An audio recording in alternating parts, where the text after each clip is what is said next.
Hi everyone, it's Jill Foster here with a new PB&J card class, and today we are going to be doing some bold stamping and ink blending. So my cards today are featuring new stamps from Penny Black's Delight collection and some inks from Wendy Vecchi, who makes inks for Ranger. And I love her colors. And so I grabbed all of my Wendy Vecchi inks and I'm using them here today along with some of her new inks, Mulberry, Petunia, and Night Sky. And just to mention before we begin, I will have a full supply list up at the very end of the video. And so you can hit pause at that time if you want to check out anything in more detail. So to begin, I am going to do some inking with this new color of Ranger Archival ink by Wendy Vecchi called Night Sky. I'm using an ink blending tool and a foam pad, and I am inking onto smooth white cardstock. I am starting off of the edge and working on in a circular motion, and I just want to build up a nice dark rich background so that the flowers, when I layer them on top, will really pop. So I'm going to add lots and lots of layers of this ink. Now what I love about this particular ink color is that if you do a lighter layer, you can get a really nice sort of denim or sky look, and here I'm going to just keep going darker and darker and darker and get a nice deep rich almost navy look to the color. Now you will see that for the most part I'm starting off of the edge and working my way on in that right hand corner, although I do switch it over here just a little bit to work my way from the other side down into the ink.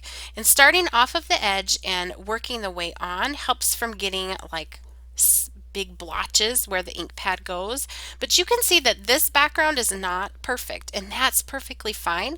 Little bits of areas of light and dark are fine because we're going to do some stamping on top, and in fact the imperfections in the inking actually add to the areas of light, the areas of dark, and more interest once the background is complete. So you can see here I did keep everything in. It is sped up. My hand cannot go that fast. But I am just doing the inking. I'm also going to add a touch of Acorn Wendy Make Art blendable inks. So Wendy Vecchi has the Make Art blendable dye inks, and she also has the archival inks. The dye inks interact with water and archival are waterproof. And I mix and match them, especially for this technique. You can mix and match because I'm not doing anything with water where it's necessary to be using a particular ink. Now for the next background, I'm going to use my Acorn, and again, this is like the other colors. You can start light and then just keep building up and building up more and more color. And I kind of work my way up from that bottom right hand corner just because that's the most comfortable for me, and then just flip it over and find my way down. And I want some areas of light and dark so that when I stamp on the top it just has a little bit more interest. If I wanted it all to be exactly the same, I would just use pattern paper, but when you ink your own background you really give your project a special touch. I think it has a lot more depth to it. Now this is another new color. This is Petunia. Absolutely stunning purple if you love purples. This is a great purple because it has some life to it. Sometimes purples can look dull and gray and kind of sad, but this one definitely does not. I just love it. It still has that kind of grungy look without looking sad. It's a happy purple. So again, just inking my background, not worried about it being perfect. Starting off the edge, going back on and adding lots of layers for deep, rich color. And then a touch of Acorn very lightly over the top and along the edges. Now I'm going to stamp on top. So I'm using our new Penny Black Contemporary background stamp. I love this stamp because you can use it with cute, you can use it with elegant, you can use it with flowers, you can really use it with any type of design. And I am inking this up with the same color of ink that I inked the background with. So this background was inked with Acorn ink, so I am stamping it with Acorn ink. I'm doing this in my Misty Stamp Positioning tool so I can get several impressions and I can build up the color into the darkness that I want. So same thing here. This was inked with the Petunia ink, and then I am stamping it with the Petunia ink as well. and I get it a couple of times there, and I did that for the other background too. Now it's time to do our flower stamping. This is new penny black stamp called Florescence. I love this flower stamp. I am going to stamp it here with jet black archival ink onto my background. Don't worry, this is not where we're going to be doing our coloring, but it will provide us the place where we're going to adhere our pieces. Now this stamp is perfect for this technique for a couple of reasons. One, it's very easy to cut out because we're going to be doing some fussy cutting, and it has nice large bloom there that gives us plenty of space to do our ink blending. So after I stamped it onto all of my backgrounds, I also stamped it onto some more smooth white cardstock. I did it 3 times because I'm making 3 cards. And while I had my stamp positioning tool out, I'm also going to stamp our Footnotes transparent stamp set. This stamp set I have had forever, and I use it all the time because I love to add a little torn edge to the top of my cards, and this makes the perfect little background for that, just with a little bit of text peeking through. So sorry there, you see my keyboard, and you can see how well loved this stamp is. I mean, it is like, I use it all the time. So if you're ever looking for a great way to add some text and kind of a vintage touch, this is a great stamp to have on hand. So I just stamped it several times because then I'm making 3 cards. Now back to this stamp. This is that Florescence again to give you a look at it. You can see the nice large leaves, the nice large bloom, and the buds are also very easy to cut out. So I'm going to work actually 1 card at a time, sort of piece by piece, so I don't lose pieces as I'm going along the way, and I'm just going to fussy cut this out. I love to fussy cut. I just turn on a show and cut and relax. Now I'm going to ink the leaves. I'm using peat moss colored ink, and then I'm also going to add prickly pear. And these 2 colors together, these are also Wendy Vecchi colors, are stunning for blending on leaves. And you will see when we layer these onto the card, they are beautiful, they are vibrant, but not, sometimes I don't like when greens look too limey. This does not have a lime sort of color. So once I've inked them, I'm just going to glue them right on top of the card. That's why we stamp that in black onto that background. It tells us right where to put the pieces. And look how gorgeously that just pops off the background. Now here I am using the mulberry ink. It is a really beautiful, not quite a burgundy. It has more life than a burgundy, but it's just a stunning reddish color.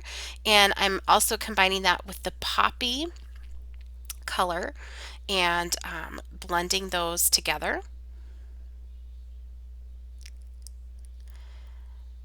And I'll just go in back and forth between the 2 of them. Now on this flower, I kind of wish I would have left more white towards the tips of the petals. Here I'm using a detail blending tool. This is also by Ranger for Wendy Vecchi to put that mulberry ink onto the tip of the tool. It has like a little sponge, and it allows you to get into smaller spaces. And just to sort of spread that out so it doesn't look like such a round circle right in the center of the flower.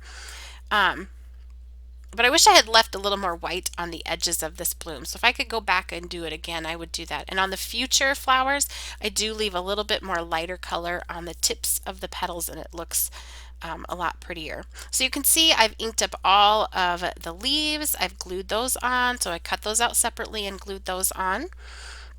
And now I'll show you the colors I've used on the other flowers. So for this one, I'm adding some Garden Patina ink.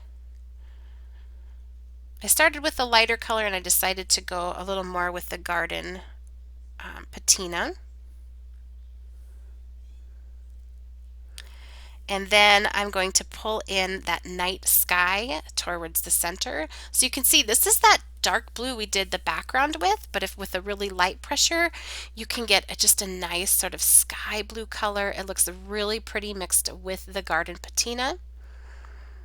And you can see here I'm being more careful, especially on sort of the left side of that flower. You can see where I've left more white, and I think that just adds to the vibrancy of the flower.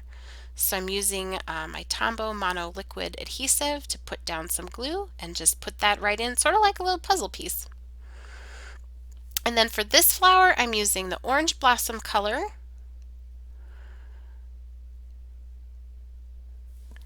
And then I think with that, I add sunflower. Yep, those are a good combination. And all of these inks, I will have all the colors and all the stamps and all the dyes used listed again at the very end of the video up on screen. But if you're looking to find some inks that really mix and match well together, these ones are great. And here I'm just taking a fine tip marker in green and I'm just coloring on that stem because there's no way I'm going to fussy cut that out. So I'm just going to color on that. Then I'm also going to just tear this paper, kind of curl it up to give it that distressed effect. Do that on each of the cards, kind of tore them all at different distances. This one just a little bit, some a little bit more. And then I can adhere that text that I stamped to the back. When I'm all done, these will be mounted onto a standard note card 4 1/4 by 5 1/2. And I'm just putting that on so that it is straight up there in the corner. I'll trim off the excess. And I also put a little just regular Scotch tape to make sure it's secure. And then I'm taking the enamel dots. These are also by Wendy Vecchi. They're her enamel accents in the color of sunflower, and just adding that to the center of all of my flowers. Now to finish off these cards, I pulled out some of my favorite penny black creative dies, the gift tag die, also the tagged die. I find these are a really fun way to add a sentiment and easily add layers to the card. And I also use the Just a Note creative die set to create kind of a notebook paper look. So for the first card I'm using, oh, and I also used the Flights of Fancy to add a butterfly to one of the cards. So here's a look. You can see that Just a Note die cut I used there on the finished card to add my sentiment. And the sentiment stamp is from one of our new sentiment stamp sets called Thinking of You. Lots of really fabulous sentiments on those. You might want to hit pause and check them out in more detail. And there's another closer look at that completed card. I also use the acorn ink to ink around the edges of the tags here. And you can see that ink blending for those leaves and the flower. It's so easy to do. If you don't like to color with markers or watercolors, that kind of stresses you out, this is a fabulous way to add color to your cards with these inks and also with this particular stamp because it's so large. It gives you a great space to do so. This one I added from our teacher sentiments. Put it on the tag. You can see I have the tag sort of extending beyond the card, popped up using some foam squares. Add a little twine. There's a look at how those enamel accents dry on there. Great for, they're opaque, so you can put them on top of that bold color and they still show up. And then finally, here is the last card. You can see where I added that butterfly to tie in some of that background color on the flower. And the sentiment for this card comes from the new transparent set Better with Age that is loaded with some really great birthday sentiments too. So here's another peek at that card. I thank you so much for watching. If you enjoyed today's video, please be sure to give it a thumbs up and subscribe. That helps our channel and helps us continue to bring more videos to you. You can also connect with Penny Black on Facebook, Pinterest, YouTube, Twitter, as well as Instagram, our website, and our blog. And I'll link all of those for you down in the YouTube description box below. Here's that supply list as promised, and thank you so much for watching.